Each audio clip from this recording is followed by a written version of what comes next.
হ্যাঁ তো বন্ধুরা, এখন আছি হাওড়া স্টেশনে। এখান থেকে ডাইরেক্ট ট্রেন আছে কাটোয়া লোকাল, যেটা যাবে নবদ্বীপ ধাম অব্দি। একদম ডাইরেক্ট আপনি নবদ্বীপ ধামে নামতে পারবেন। আর আপনি যদি শিয়ালদা থেকে যান তাহলে আপনাকে নেমে 20 কিলোমিটার মতো এক্সট্রা যেতে হবে। ওটা অটো বা টোটো করে যেতে পারবেন। আর এখান থেকে গেলে ডাইরেক্ট নবদ্বীপ ধাম অব্দি আপনি চলে যাবেন কাটোয়া লোকাল ধরে। আর এখানে ট্রেন কিছুক্ষণ পরপরই আপনি পেয়ে যাবেন কাটোয়া লোকাল। 2 ঘন্টার একটু বেশি লাগতে পারে। অবশেষে চলে এলো কাটোয়া লোকাল। এখানে দেখতে পাচ্ছেন যথেষ্ট ভিড়। হাওড়া স্টেশনে এরকম ভিড় লেগেই থাকে। ট্রেনে যেতে যেতে লাইনের দুধারে গ্রামীণ সৌন্দর্য আপনাকে মুগ্ধ করবে।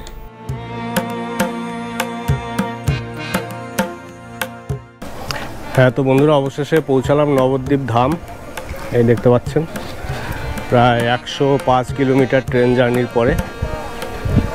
প্ল্যাটফর্মে খুব সুন্দর এখানে কিছু পেন্টিং রয়েছে। আর একটা কথা বলে রাখি, এই নবদ্বীপ ধামের আগের স্টেশন হচ্ছে কালীনগর। তো কালীনগর আসলেই আপনারা নামার জন্য তৈরি হয়ে যাবেন, কারণ ট্রেন কিন্তু বেশিক্ষণ দাঁড়াবে না এখানে। প্ল্যাটফর্মের বাইরেই রয়েছে টোটো স্ট্যান্ড। সবার আগে টোটো ভাড়া করে চলে যাবেন হোটেলের দিকে। এখান থেকে টোটো ভাড়া মাত্র 20 টাকা। এখানে আমি হোটেল নিয়ে নিলাম, হোটেল প্যারাডাইস। এর পার ডে রেন্ট হচ্ছে 600 টাকা এবং রুমগুলো বেশ সুন্দর এবং পরিষ্কার পরিচ্ছন্ন। দুজন খুব সুন্দরভাবে থাকা যাবে। এই কন্ট্যাক্ট নাম্বারে আপনি ফোন করে আগে থেকে চাইলে হোটেল বুক করতে পারেন। সবার প্রথমে চলে যাবেন আপনি পোড়ামাতার মন্দির। এই পোড়ামাতা খুবই জাগ্রত এখানে। নবদ্বীপের যে কোনো কাজ শুরু হওয়ার আগে এই পোড়ামাতা মন্দিরে সবার আগে পুজো হয়। এরপরে আপনি চলে যাবেন শ্রী শ্রী নিত্যানন্দ মিলন মন্দির। এখানে রয়েছে শ্রী নন্দনাচার্যের গৃহে শ্রী শ্রী নিত্যানন্দ মহাপ্রভু। এরপরে আপনি যাবেন সোনার গৌরাঙ্গ। এখানে একবার অবশ্যই আসবেন। আর সবার আগে একটা টোটো ভাড়া করে নেবেন। টোটোতে 350 টাকা মতো নেবে। আর আমি যে জায়গাগুলো বলছি এগুলো একটা লিস্ট করে নিন, তাহলে আপনার ঘুরতে সুবিধা হবে। এরপর রয়েছে শ্রী শ্রী সীতানাথ অদ্বৈত প্রভুর মন্দির। এখানে দেওয়ালে এবং পিলারের গায়ে খুব সুন্দর সুন্দর লেখা রয়েছে। এগুলো পড়তে কিন্তু একদমই ভুলবেন না। এরপরে রয়েছে ধামেশ্বর শ্রী শ্রী গৌরাঙ্গ মহাপ্রভুর মন্দির। এখানে একবার ঘুরে আসতে পারেন, আশা করি ভালো লাগবে। এখানে মন্দিরের বাইরে কাঁসা পিতল এবং পুজোর বিভিন্ন সামগ্রী পাওয়া যায়। আপনারা চাইলে এখান দিয়ে কেনাকাটাও করতে পারেন। এরপরে রয়েছে শ্রী শ্রী গৌর গোবিন্দ লীলা মন্দির। এখানে চাইলে একবার ঘুরে যেতে পারেন। এরপরে রয়েছে শ্রীল জগন্নাথ মিশ্রের বাণী।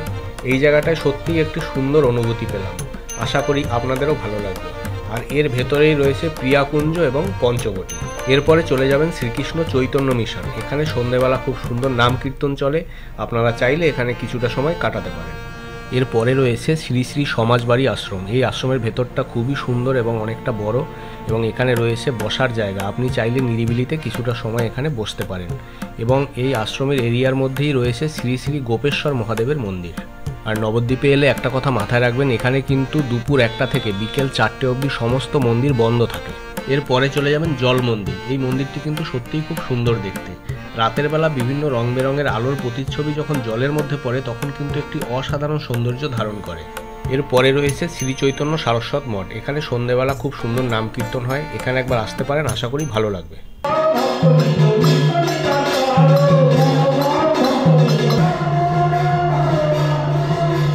এরপরে রয়েছে সোনার মন্দির। এই জায়গাটা খুবই নিরিবিলি এবং মন্দিরের চারপাশে রয়েছে রঙিন কাচের খুব সুন্দর কারুকার্য।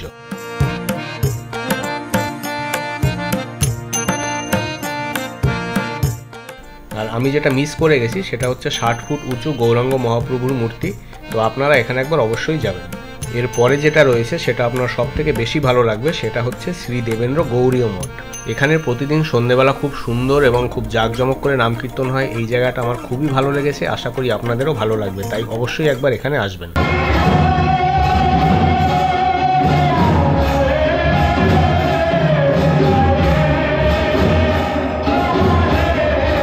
আর নবদ্বীপ আসলে কিন্তু আপনি শপিং করতে একদমই ভুলবেন না। এখানে কিন্তু খুব সুন্দর সুন্দর আনকমন ডিজাইনের শাড়ি এবং পাঞ্জাবি পাওয়া যায়। আজ এই পর্যন্তই। এর পরের ভিডিওতে থাকছে মায়াপুরের বিভিন্ন তথ্য। আর ভিডিও ভালো লাগলে চ্যানেলটি সাবস্ক্রাইব করবেন আর কমেন্ট